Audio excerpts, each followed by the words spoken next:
다윗은 아무 이유 없이 어려움을 당했습니다. 잘못한 것 아무것도 없는데 그 인생에 고통이 많았습니다. 다윗이 사울 왕의 창을 피하여서 집으로 도망갔습니다. 사울 왕은 다윗을 죽이려고 다윗에게 창을 던졌어요. 집으로 도망갔는데 기어이 그를 죽이려고 사울은 암살단을 다윗의 집에 파견하였습니다. 다윗이 집에 들어갔는데 이제 암살단이 도착했습니다. 그의 아내 미갈이 다윗에게 도망가라고 말을 합니다. 이대로 있으면 당신 죽으니 도망가시오. 뒤에 창문을 열고 창밖으로 도망을 간 후에 다윗이 잠자는 것처럼 침상을 꾸몄습니다. 그렇게 다윗이 도망자의 길을 떠난 후에 어떠한 여정을 거쳤나 살펴보니까 16군데를 도망다니며 살았어요. 그래서 16군데를 여러분에게 다 소개하면은 다윗의 파란만장한 삶을 다 소개할 수 있는데 다 정리해 놓고 가만히 보니까 이 16군데를 다 소개하는 게 불가능해요. 그래서 오늘은 초기 5군데 도망간 곳만 소개하고자 합니다. 너무 억울했어요. 그런데 잘못도 없이 미움을 받았어요. 다윗 입장에서는 아무 이유가 없었어요. 그런데 사울 입장에서는 이유가 있었어요. 무슨 이유인가요? 이유는 단 한 가지예요. 사울은 다윗을 정적으로 본 것입니다. 다윗을 정적으로 보았기 때문에 이런 일이 생긴 거예요. 다윗 입장에서는 아무 이유 없이, 아무 연고 없이, 잘못한 거 없이 그 모든 고통을 당해야만 됐습니다. 그래서 다윗이 막상 도망을 갔는데 갈 데가 없어요. 여러분 집 나가면 어디 갈 데 있을 것 같죠? 한번 나가보세요. 막상 집 나가면 갈 데가 없어요. 나가본 분 같으네. 웃는 분은 나가본 분 같아. 네? 나가보면 갈 데가 없어요. 나가보세요. 한두 번은 여러분 나가보지 않았어요? 다윗이 이제 도망을 갔는데 갈 데가 없어요. 제일 먼저 생각난 데가 어디 있느냐? 사무엘 선지자의 신학교였어요. 그래, 그리로 도망가야지. 그래서 사무엘 선지자의 신학교로 도망을 갔습니다. 정치적으로 망명자가 됐을 때 받아줄 수 있는 곳 신학교였어요. 그래서 신학교에 가가지고 그곳에서 지내는데 그곳에 있으니 이제 마음을 좀 편안하게 지낼 수 있었습니다. 사무엘 선지자 밑에 있으면서 말씀도 배우고 그곳에서 기도하고 지내는데 그래도 그곳은 지낼만 했어요. 그런데 그것도 더 이상 머무를 곳이 못 됐어요. 왜 그랬지요? 다윗이 사무엘 선지자 신학교에 숨어 있습니다 라는 소식을 사울 왕이 들었어요. 누군가가 밀고 한 거예요. 그때 사울 왕이 그래, 그 다윗을 잡아와라. 그래서 사신을 보냈습니다. 이제 다윗을 잡으러 갔는데 이 잡으러 간 사신이 신학교 근방에 가는데 갑자기 하나님의 영이 그 사람에게 임했습니다. 그러더니 이 사람이 막 예언을 하는 거예요. 어떻게 이런 일이 생겼나요? 이 사람이 어리둥절해가지고 막 예언을 하는데 결국은 다윗을 잡지 못하고 돌아갔습니다. 역으로 볼 때에 다윗이 얼마나 마음이 졸였을까요?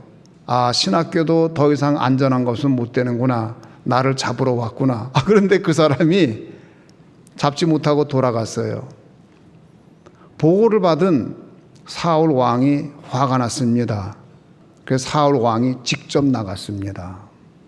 왕이 직접 온다는 소식을 들었을 때 다윗의 마음이 어땠을까요? 이젠 끝났구나. 내가 체포되는구나. 여기서 도망가야 될까? 성경에 나와 있지 않지만 아마 사무엘 선지자가 그랬을 거예요. 얘야, 그냥 있어라. 괜찮다. 여기 안전하니까 그냥 있어라 그랬을 거예요. 그러나 다윗 입장에서는 얼마나 마음이 졸여요. 드디어 사울 왕이 왔습니다. 사울 왕이 그 신학교로 들어가는데 갑자기 하나님의 영이 사울 왕에게 임하더니 사울 왕이 막 예언을 시작합니다. 그래서 그 후에 사람들이 말하기를 사울에게도 하나님의 영이 임했더라. 뭐 그런 말이 있더라. 그런 얘기가 막 돌았어요. 그래가지고 사울이 예언을 하더니 갑자기 옷을 벗는 거예요. 옷을 벗고서 사무엘 앞에서 하루 밤낮을 꼼짝 못하고 누워있더라. 하루 밤낮을 꼼짝 못하고 왕이 옷을 벗은 채로 누워있었어요. 여러분, 다윗이 도망갔을 때 얼마나 힘들었겠어요. 내 인생 끝났구나. 사랑하는 아내하고도 헤어지고 이렇게 도망을 가는데 돌아갈 길은 없고. 근데 여러분, 인생은 끝까지 가봐야 하는 거예요. 끝까지 살아봐야 하는 거예요. 그렇다 그러면 왜 다윗이 그곳에 있었을까요? 왜 사무엘 선지자 신학교에 있었을까요? 나중엔 거기에도 있지 못하고 결국은 거기서 또 도망가게 되는데 왜 하나님이 다윗을 그곳에 집어넣었을까요? 성경에서는 그 답을 얘기하고 있지 않은데 제가 다윗의 인생을 쭉 통찰을 해보니까 그래서 그랬구나. 제가 깨달은 게 있어요. 그게 뭔지 아세요? 놀라운 거예요. 다윗이 처음 도망간 장소가 신학교인데 그가 그곳에서 본 게 뭐예요? 왕의 신하들이 오는 사람마다 하나님의 영에 사로잡혔던 것. 아니, 심지어 그 무서운 사울 왕이 하나님의 영에 사로잡혀서 예언하던 모습. 아니, 그 무서운 왕이, 나를 죽이려고 하던 그 왕이 옷을 벌거벗고서 사무엘 선지자 앞에 하루 밤낮을 꼼짝 못하고 누워있던 그 모습. 잊어버릴 수가 없어요. 너무 인상적인 사건이에요. 그 사건을 다윗은 전혀 잊을 수가 없습니다. 그래서 그때 다윗이 배운 게 뭘까요? 그때 배운 게 다윗 평생을 이끌어간 거예요. 그게 뭐죠? 세상의 무서운 왕도 하나님의 권위 앞에는 아무것도 할 수 없구나. 세상에 무서운 왕이 있다 할지라도, 그가 나를 죽이려고 한다 할지라도 하나님이 역사하면 아무것도 할 수 없구나. 그걸 눈으로 본 거예요. 도망가던 첫 번째 사무엘의 신학교에 가서 사무엘 선지자로부터 영성 훈련을 받고 그곳에서 마음 수련을 하고, 그리고 그곳에서 왕이 그 모습을 볼 때에 다윗에게는 하나님이 우선이구나, 분명한 신앙이 생긴 것입니다. 그리고서 이제 어디로 도망갔느냐? 기브아로 도망을 가서, 기브아에 가서 누구를 만나느냐? 요나단을 만나요. 요나단을 만나서 요나단을 통하여서 어떻게 하든지 나의 오해를 풀고 왕이 나를 이해해 주어서 나를 다시 거둘 수 있는 방법을 모색을 합니다. 그 기브아에서 만나가지고 요나단하고 우정을 나누면서 들판에서 만나서 숨어서 만나고 같이 이야기를 합니다. 나는 왕을 사랑하는 사람이고 나는 나라를 사랑하는 사람이고 내 마음에는 충심밖에 없는데 그것을 왕이 알아주면 좋겠는데 네가 그 아들이니까 아버지한테 잘 얘기를 해서 내 충정을 좀 전달을 해달라. 내가 가지고 있는 이 마음 꼭 좀 전달을 해달라. 요나단이 중간에서 역할을 하는데 결국은 실패로 돌아가요. 그래서 요나단도 실패하고 결국은 요나단까지 사울 왕에게 너 정신이 있냐? 네가 이새의 집안 사람을 위해서 일할 것이냐? 이 사울의 집안을 위해서 일을 해야지. 네가 왕자가 될 사람이 그러면 되겠냐? 아주 이루 말할 수 없는 꾸지람을 듣고 결국은 성사하지 못해요. 실패했어요. 이제 어떡하죠? 어떡하든지 신임을 받아서 다시 궁 안으로 들어가려고 그랬는데 길이 끊긴 거예요. 이제 끝났구나. 다시 또 어떻게 내가 살아야 될까?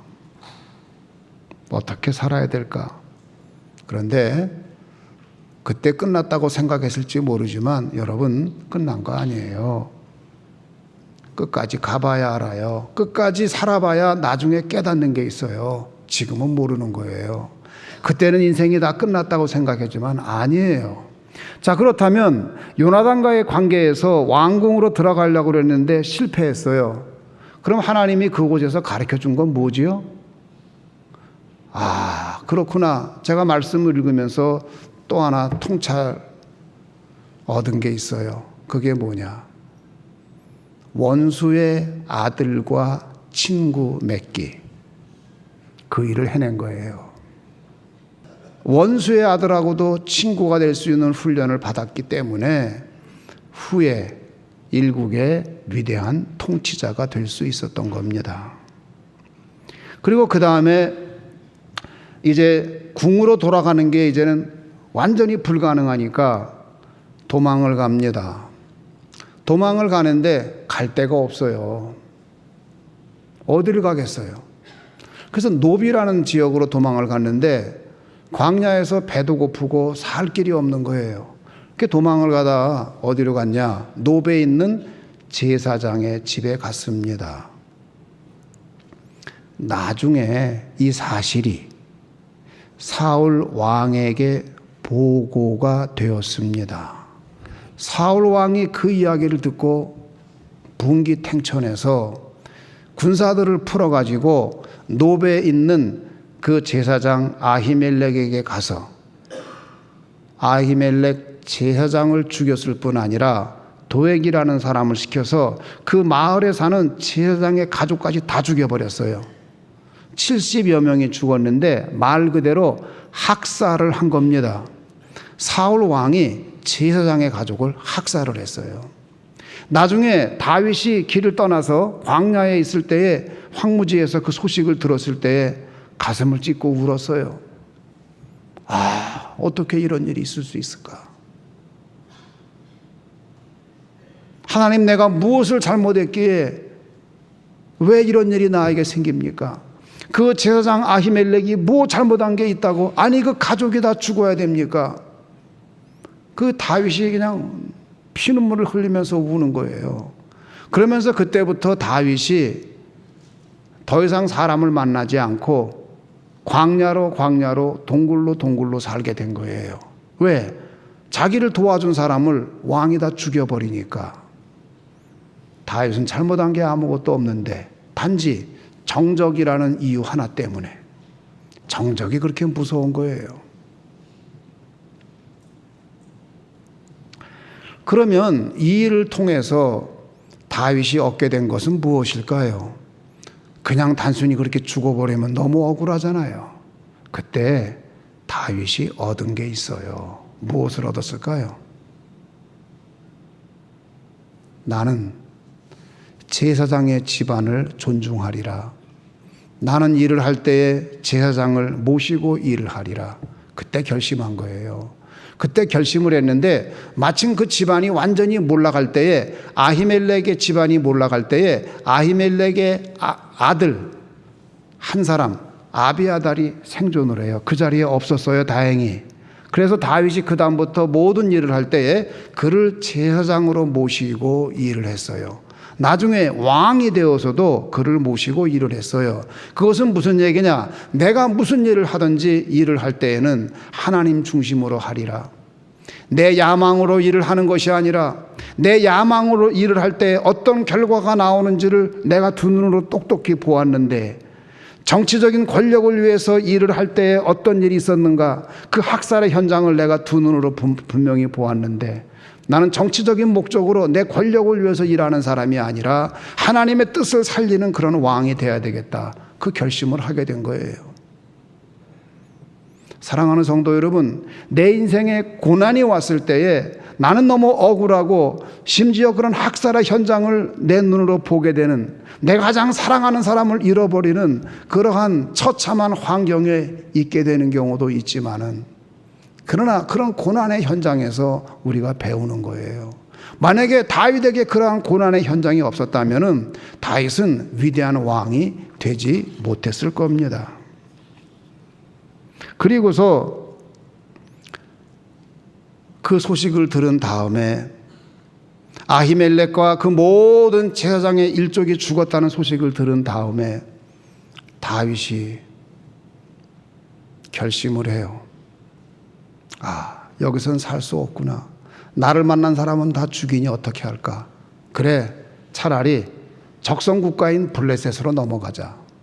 그래서 다윗이 적성국가인 블레셋으로 넘어가는데, 그곳이 네 번째 머무른 장소입니다. 가드 왕 아기스에게 찾아가요. 그때 블레셋은 이제 5개의 도시국가로 이루어져 있었는데, 그 중에 하나가 가드라는 나라예요. 그런데 블레셋은 그때 어떠했는가? 철기 문화가 들어와 있었고, 이스라엘은 아직 청동기 문화예요. 그래서 블레셋 사람들은 싸움을 할 때에 새로 만든 칼과 창을 가지고 싸우는데, 이스라엘은 새로 만든 칼과 창이 없었어요. 새로 만든 칼을 가지고 싸우는 사람은 2사람밖에 없었어요. 누구? 사울 왕하고 요나단 왕자. 다른 사람은 새로 만든 무기가 없었어요. 그래서 블레셋하고 이제 싸우게 되면 이스라엘이 이길 수가 없어요. 그 아기스 왕에게 도망을 갔는데, 그때 어떤 일이 있었느냐? 성경에 보니까 그 후로 사울이 다윗을 쫓지 아니하더라. 다윗 쫓는 걸 이제 포기한 거예요. 왜? 적성국가로 갔으니까. 쟤는 이제 끝장났다. 그러는 중에 아기스의 부하들 중에 문제를 제기합니다. 왕이여, 이 사람은 예전에 골리앗을 죽인 사람인데, 우리의 장군을 죽인 사람인데 어떻게 이 사람이 우리와 함께 있습니까? 왕이여, 이건 있을 수 없는 일입니다. 이 사람을 처단해야 됩니다. 분위기가 나빠지더니 아기스 왕도 마음이 변하여서 다윗을 죽이려고 해요. 그때 다윗이 내가 이 적성국가에 와서 결국은 목숨을 잃게 되는구나. 성경에 보니까 이렇게 말해요. 다윗이 변하여 미친 채 하여, 그래요. 다윗이 갑자기 변해요. 아기스 왕 앞에서 변하더니 미친 채 하면서 대문짝에 기대고 그적거리면서 침을 질질 흘리면서 완전히 미친 사람 흉내를 내는 거예요.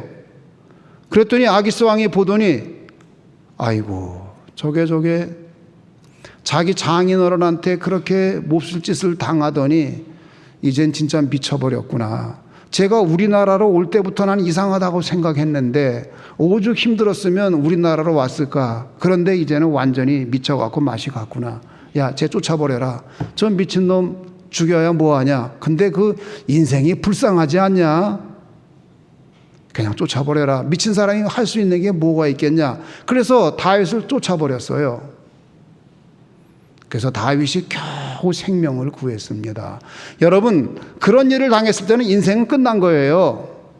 이제 인생은 완전히 끝난 거예요.